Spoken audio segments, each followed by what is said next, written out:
sekarang udah ada update terbaru. 2 Mei. Iya, 2 Mei. Oh iya, sekarang masih 21 April. Iya, ada Nanti update kami terbaru. cek ya. Oke. Nanti ya. Oh, siap. Mohon waktu ya. Oke, siap. Apabila itu berhubungan dengan orang lain, dengan profesi tertentu, yang dengan modus melakukan kegiatan dalam rangka profesinya, maka itu pun harus hati-hati. Tentunya tidak ada satu profesi pun yang SOP-nya itu adalah melanggar norma, pasti tidak ada, ya. Melanggar norma kesusilaan, norma hukum, apalagi norma agama, tidak ada lah ya. Sehingga kita juga harus sadar, mawas diri ketika kita berkomunikasi atau beraktivitas atau menggunakan jasa profesi tertentu, kemudian profesional ini melakukan tindakan-tindakan yang melanggar norma, kesusilaan dan lain sebagainya, ini harus diwaspadai, bisa ditolak. Yang pertama. Yang kedua, tentunya kami mengimbau kepada masyarakat untuk tidak melakukan hal-hal yang melanggar norma kesusilaan, norma hukum, hingga norma agama. Sehingga kita bisa hidup bermasyarakat dengan aman, tertib, ya, lancar, satu sama lain, hak dan kewajiban saling menghormati dan lain sebagainya. Dan Polda Metro Jaya tentunya siap menindaklanjuti setiap laporan yang masuk kepada kami. Ya, di sisi lain Babin Kamtibmas kami itu 24 jam hadir di tengah-tengah masyarakat memberikan imbauan dan edukasi. Kemudian petugas patroli kami juga ada hadir di tengah-tengah aktivitas masyarakat. Kemudian jangan lupa bisa menghubungi 110 apabila membutuhkan bantuan polisian, ya. Mas lagi di Depok, nelpon 110, nanti yang angkat Polres Depok. Mas lagi di Bekasi, yang angkat Polres Bekasi, dan seterusnya. Itu sudah sistemnya sudah seperti itu 24 jam, ya. Tolong dimanfaatkan dengan baik, ya. Oke. Itu ya. Oke. Terima kasih. Cukup ramai komentar serupa seperti ini. Pengacara Sahrul ngomong apa sih nggak jelas di konten yang ini. Aku share video yang lengkapnya ya. Semoga kali ini jelas. Dan saudara bisa baca tulis, bisa bahasa Indonesia. Anak TK itu bisa mengeja. Coba untuk beberapa coba kamu mengeja dulu dari itu, karena saudara bilang, bisa menurut saya kalau dari itu. Mana itu? Eja satu persatu dari eja berapa itu? Itu asli. Eja dulu satu persatu. Ada dua ya, saya eja tadi. Ya eja, oke. Satu persatu tadi kan saudara eja dulu. Saling pertama kali saudara eja satu persatu. Jadi kita terang. Coba. Ini pertanyaan. Coba saudara eja, saya bertanya menjawab. Nah, gimana kondisinya? Ini tergantung kayak kalian nggak tahu. Lewat mana tuh kalau boleh tahu? Oh, lewat belakang. Mungkin kondisinya gimana Kak Niki, mungkin saat kakak jenguk mungkin? Baik sih dia kondisinya. Karena kan aku kan memang agak ngulur-ngulur waktu buat sebenarnya pas Kaniki masuk pertama kali itu aku tuh udah WA-an sama lawyernya buat jenguk. Cuman aku lihat kan media lagi ini banget kan, lagi tinggi banget, dan aku tuh bukan tipikal orang yang lagi kayak gitu manasin ataupun gila-gila media lah intinya gitu kan. Akhirnya kemarin nemuin waktu di mana media tuh nggak ada. Lalu masuk ratus gitu Kaniki bawa buah segala macem, dia baik di dalam. Berapa lama teteh ngejenguknya? Berapa jam? Ay lama, kita ngobrol dulu kan. Aku bilang, kenapa jadi kayak gini gitu lah, bercandaan. Obrolan apa tuh teh? Secara mentalnya, fisiknya seperti apa? Nggak tahu ya, jadi di penjara pun glowing ya, bingung juga. Glowing di penjara pun.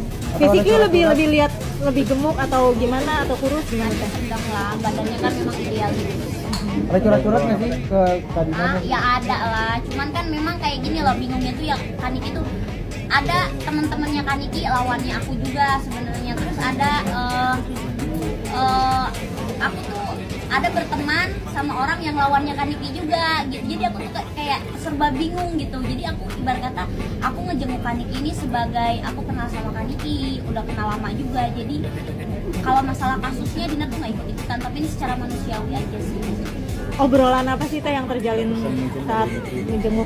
Enggak kan, kalau mau nasehatin Kaniki juga kan dia udah lebih dewasa dan udah lebih ngerti tentang kehidupan kayak gitu. Jadi aku kemarin pas cuman kayak Kaniki kenapa suka berani-berani banget kata aku gitu kan, kayak udah sih nggak usah riweuh katanya. Iya kan dia dengan pendiriannya dia, aku tuh dia udah ibarat aku tuh uang itu aja katanya kan nggak langsung ke tangan aku gitu gitulah kayak gitu.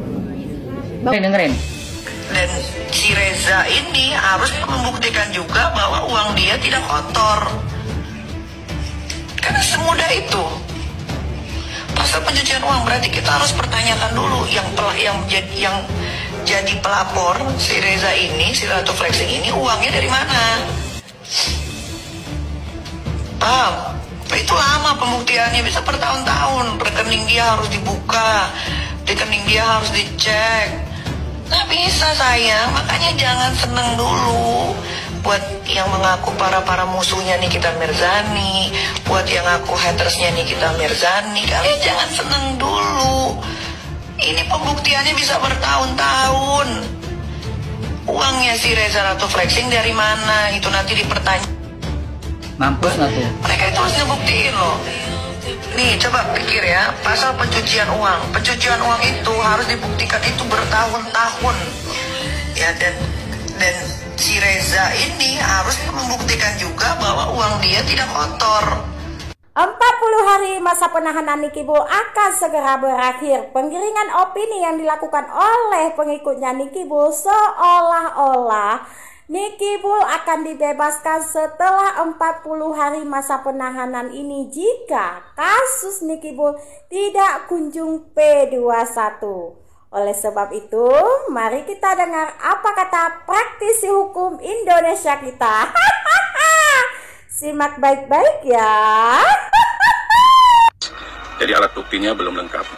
Namun tidak serta-merta bahwa tersangka tersebut akan dibebaskan atau dilepaskan secara hukum. Karena ada namanya di KUHP terkait dengan masa penahanan. Bila masa penahanannya berakhir, akan diperpanjang oleh penuntut umum dalam hal ini. Berarti diperpanjang lagi, misalnya penyidik sudah habis 20 hari, 40 hari sudah selesai, diperpanjang lagi oleh penuntut umum 20 hari lagi dan 30 hari. Artinya tidak serta-merta seseorang yang P21-nya belum lengkap itu akan dibebaskan. Dibebaskan itu ada beberapa faktor.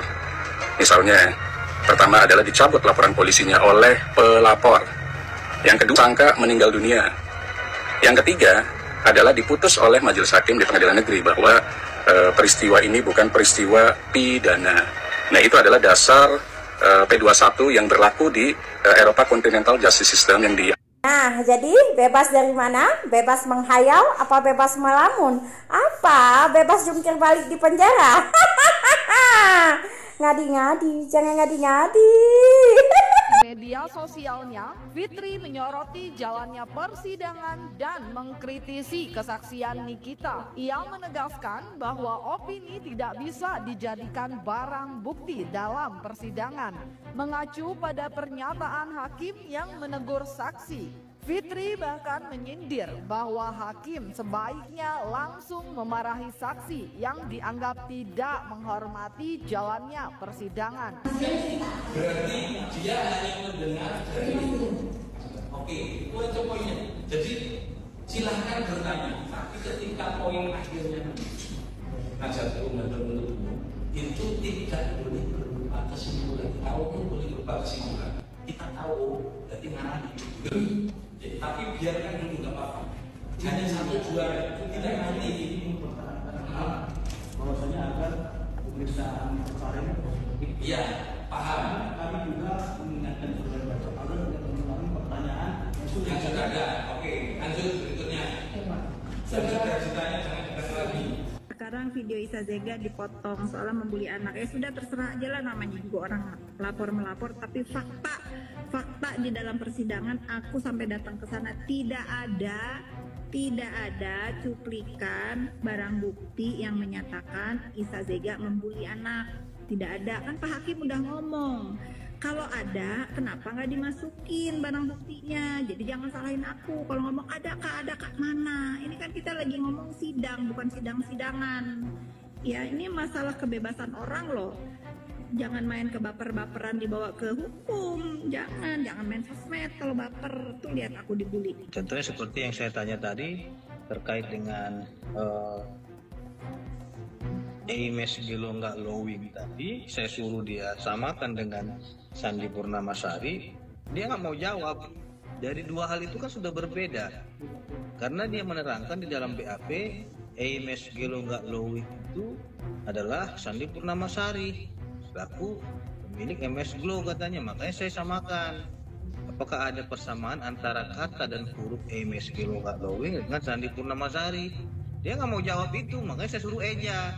Coba saudara Eja sama nggak nama Ames Gelo nggak lowing ini dengan Sandi Purnamasari? Nah terus kita tanya lagi berapa huruf dari ejaan tersebut, karena ini kan terkait dengan suatu nama.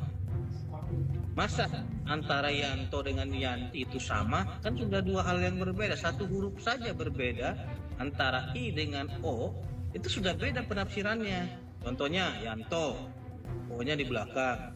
Terus kita rubah jadi I, jadi Yanti. Itu kan sudah dua hal pemaknaan yang berbeda. Makanya saya tanya di mana di situ kesamaannya, nggak bisa dia jawab gitu loh. Nah, terus dia berbicara terkait dengan hidung jambu adalah dirinya.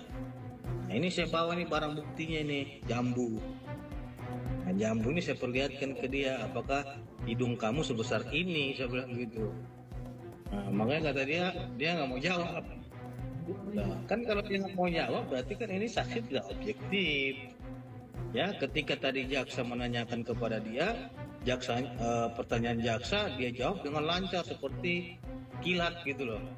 Cepat dia menjelaskan ini segala macam. Ketika kita tanya dari penasihat hukum terkait dengan keterangan dia itu, rata-rata dia tidak mau menjawab itu.